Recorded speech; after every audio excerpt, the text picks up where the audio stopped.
Doctor बने मौत के सौदागर। अस्पताल की आड़ में स्वस्थ मरीजों की कर रहे हत्या। कई निजी अस्पताल में डॉक्टर की आड़ में कंपाउंडर और नर्स करते हैं मरीजों का इलाज। रात के वक्त कई अस्पताल कर्मचारियों के भरोसे छोड़ देते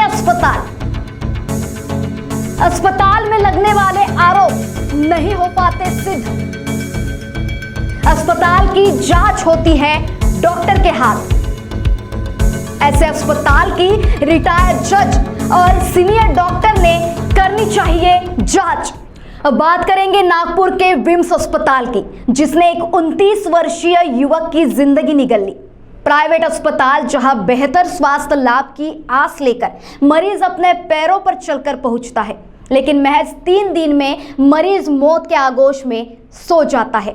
प्रणय तभाने गौतम नगर खड़गांव रोड वाड़ी निवासी को अचानक से रीढ़ की हड्डियों में दर्द होता है, जिसके बाद परिजन प्रणय को छावनी के शुभम अस्पताल ले पहुंचते हैं।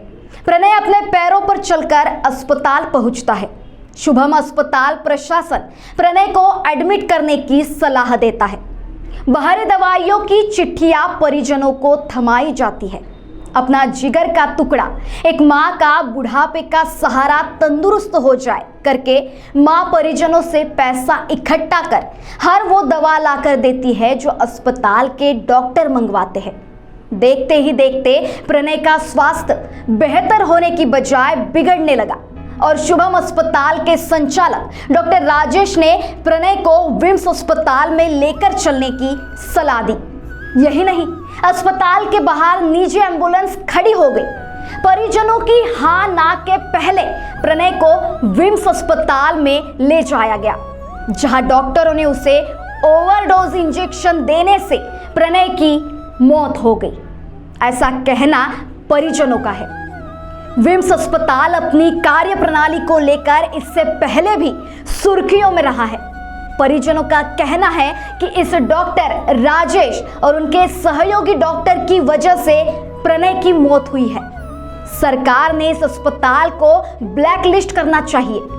बता दें, निजी अस्पताल लोग इसलिए जाते हैं कि उनका मरीज स्वास्थ्य लाभ पा सके, लेकिन विम्स अस्पताल का ये रवैया देख ऐसा लगता है कि विम्स अस्पताल में अब मौत बट रही है। बहरहाल इस मामले को लेकर प्रणय तभाने के परिजनों ने सदर पुलिस स्टेशन में शिकायत की है। देखना ये होगा कि अपने डॉक्टरी पेशे का गलत उपयोग करने वाले डॉक्टरों पर क्या कार्रवाई की जाएगी। हेलो जी सर, नमस्कार। मैं महाराष्ट्र टीवी 24 से। हेलो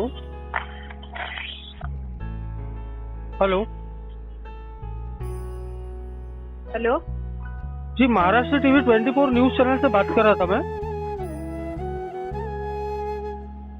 हेलो हाँ madam, Maharashtra TV 24 news channel से बात कर रहा था मैं। हेलो, ये 23 तारीख की रात की बात है कि हमारा दोस्त है प्रणय तभाने, उसकी तबीयत खराब है, उसके बैक पेन हो रहा था उसको, तो हमने 24 तारीख को सुबह एडमिट करे उसको।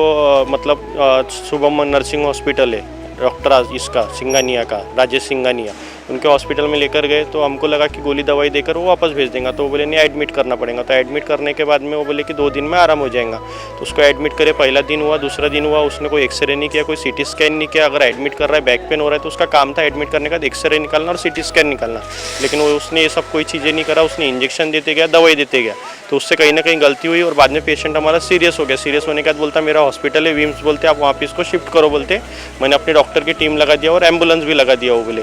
तो जैसे हमने उसको एम्बुलेंस में लगाया, अब हम ऐसा फंस गए थे क्योंकि केस क्रिटिकल हो गया था। तो ये बोले कि वहाँ पे लेके जाना पड़ेगा। तो वहाँ पे लेके जाने के बाद में इन्होंने आईसीयू में डाले और ऑक्सीजन लगा दिए। फिर हम इनसे मिलने गए तो बोले थोड़ा सुधार है, बोले हमको ऐसे बोले कि सुधार है, और 2 घंटे बाद बोलते हमको बुला करके अब वेंटिलेटर लगाना पड़ेगा, पेशेंट क्रिटिकल हो गया है। तो हम इनको बोले कि सर आप टेस्ट वगैरह, तो बोले हमने सब टेस्ट वगैरह कर दिए, रिपोर्ट आ जाएंगी, बोले दवाई हमने सब चालू कर दिए, बोले आप दवाई लेकर आओ, ये करो वो करो।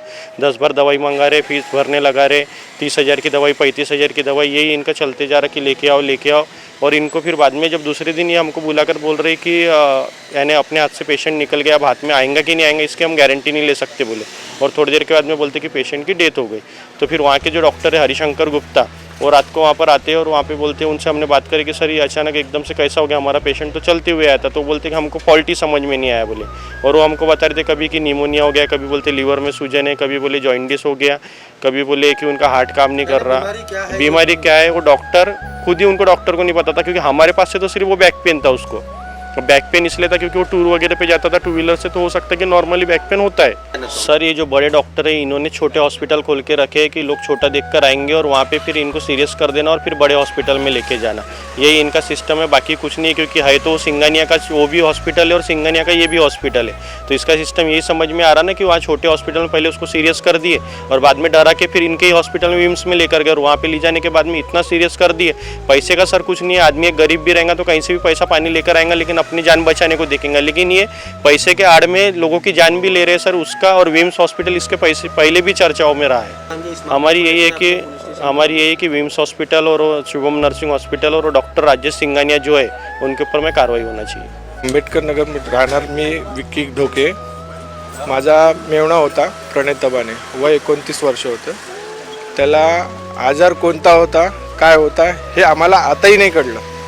जे तिथे शुभम नर्सिंग होममध्ये जे सिंगानिया डॉक्टर होता ते त्यांनी त्याचं काम करायला पाहिजे होतं, ते त्यांनी काम ॲक्च्युअल केलं नाही आणि वरतून त्यांनी आपल्या नर्सिंग होमवरून दुसऱ्या विम्स हॉस्पिटल आहे त्याचं तिथे शिफ्ट केलं आणि तिथे ते क्रिटिकल केस आणखी केली आहे माझ्या मेवण्याची आणि त्याच्यामुळे मृत्यू झाला आहे आणि तो अटेम्प्ट टू मर्डर आहे। तो अटेम्प्ट टू मर्डर त्याच्यात दाखल झाला पाहिजे आणि लवकरात लवकर त्याच्या हॉस्पिटलला सीज झालं पाहिजे, हे मागणी आहे आमची। महाराष्ट्र टीवी 24 के लिए पारस बैसवारे, नागपुर। चौहान सर के मार्गदर्शन के अंतर्गत टारगेट साइंस एकेडमी आज स्वाभिमान के साथ खड़ी है। अभियांत्रिकी, वैद्यकीय, तंत्र विज्ञान, 11वीं 12वीं विषयों की सभी प्रकार की किताबों से सुसज्जित अद्ययावत ग्रंथालय, खूबसूरत परिसर में वाईफाई की मुफ्त सुविधा तथा छात्रवृत्ति अर्थात स्कॉलरशिप की योजनाएं, विद्यार्थियों की शैक्षणिक मुश्किलों को हल करने के लिए अनुभवी शिक्षकों का दल, विद्यार्थियों के लिए पर्सनल काउंसलिंग तथा डाउट्स क्लियरेंस सेशन की व्यवस्था। आज ही संपर्क करें target science academy, Umred road, opposite Kale hospital, Dighori, Nagpur.